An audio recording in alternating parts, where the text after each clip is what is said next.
नमस्कार दोस्त, आज हम लोग पढ़ेंगे ठोस, द्रव और गैस की अवस्थाओं में परिवर्तन होते हैं।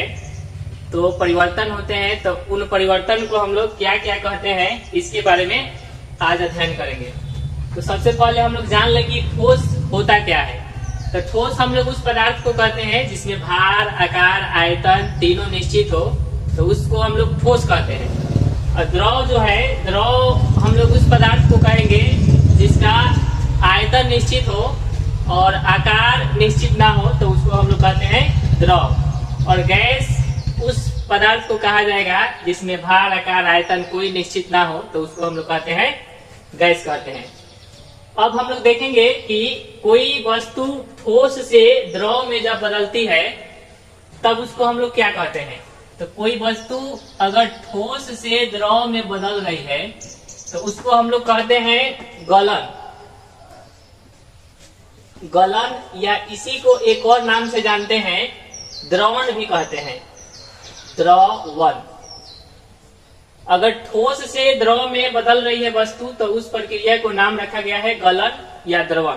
सेम इसका अपोजिट हो जाएगा कि द्रव से अगर ठोस में कोई वस्तु बदल रही है, द्रव से अगर ठोस में कोई वस्तु बदल रही है तो उसको हम लोग कहते हैं हिमीकरण।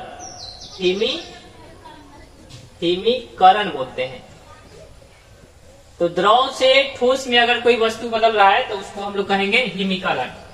फिर अगर कोई वस्तु द्रव से गैस में बदल रही है, द्रव से गैस में बदल रही है, तो इस प्रक्रिया को हम लोग कहते हैं वाष्पन। वाष्पन। फिर इसका उल्टा भी संभव है। अगर कोई वस्तु गैस से द्रव में बदल रही है तो इस प्रक्रिया को हम लोग कहते हैं संघनन। संघनन। तो गैस से द्रव में बदलने की प्रक्रिया को हम लोग कहते हैं संघनन। अब हम लोग आते हैं कि अगर कोई वस्तु ठोस से गैस में बदलती है, ठोस से गैस में बदलती है, तो इस प्रक्रिया को हम लोग कहते हैं ऊर्ध्वपातन। इसको कहते हैं ऊर्ध्वपातन।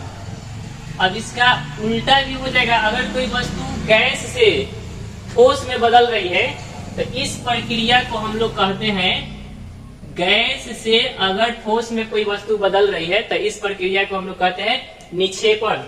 तो इसको हम लोग कहेंगे निक्षेपण। निक्षेपण। निक्षेपण। इस प्रक्रिया को हम लोग कहते हैं निक्षेपण। तो आज हम लोग सीखे कि कोई वस्तु ठोस से द्रव, द्रव से गैस, गैस से ठोस, ये चक्र चलते रहता है। और ये चक्र चलता है तो इनको हम लोग अलग अलग नाम से जानते हैं। और एक क्वेश्चन बता दें आप लोग को कि जल जो है, जल ये तीनों अवस्था में मिलते हैं हमको। ठोस में भी मिलता है और द्रव में भी मिलता है, गैस में भी मिलता है। जैसे ठोस में देखा जाए तो बर्फ हो जाता है, द्रव में देखा जाए तो जल हो जाता है, और गैस के रूप में देखा जाए तो भाप हो जाता है। तो आज हम लोग सीखे कि पदार्थ के जो अवस्था है और इस अवस्था में परिवर्तन होता है, इन परिवर्तनों को किन किन नामों से जानते हैं, ये सीखे। आगे इसके बारे में और जानकारी हम लोग देंगे। तो आइए, हमारा इंस्टीट्यूट का नाम है ज्ञानदीप साइंस इंस्टीट्यूट, जो प्यारेपुर में चलता है और नियर जो है मदरसा के समीप में है। तो हमसे जुड़िए और इसके आगे की जानकारी प्राप्त कीजिए। धन्यवाद।